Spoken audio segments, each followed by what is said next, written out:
12 first warning weather alert.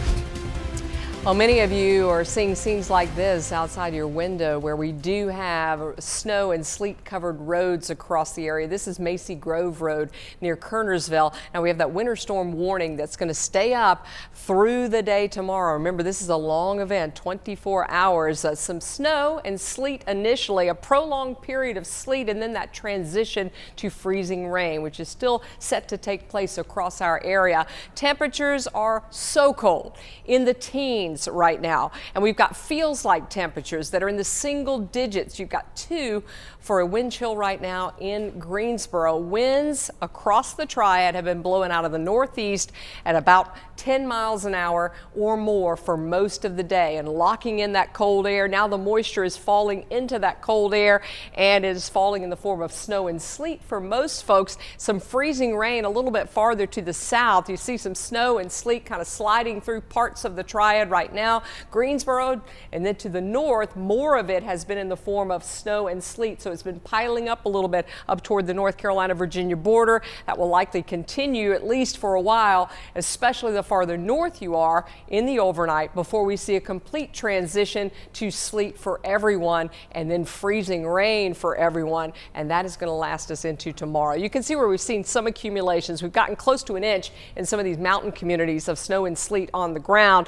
We do have like some holes in the radar here where we don't have a lot of activity. We're anticipating this is going to start to fill in the overnight, and that will be largely in the form of snow and sleet initially, but then sleet and freezing rain. Now that timing of that changeover in the overnight and into early tomorrow morning is going to be key as to how much ice we get on the trees and power lines. You see the winds here still coming in out of the northeast. The temperatures may actually come up just a little bit, but we're really locked into the 20s and definitely sub-freezing throughout this event until the very tail end. That's early tomorrow morning. A lot of folks are going to wake up to freezing rain. Some of you may still have a little bit of sleet, especially the farther north you are, but this is pretty much a freezing rain event. There'll be some lulls tomorrow where there may be just a little bit of mist. Some heavier freezing rain may come in tomorrow late in the day, but the heavier it comes down, the less it will pile up. It won't really stick to some of the power outages, so it's that lighter freezing rain between now and then that will likely cause the problems. We could still see some accumulating sleet out there, maybe a couple of inches or so,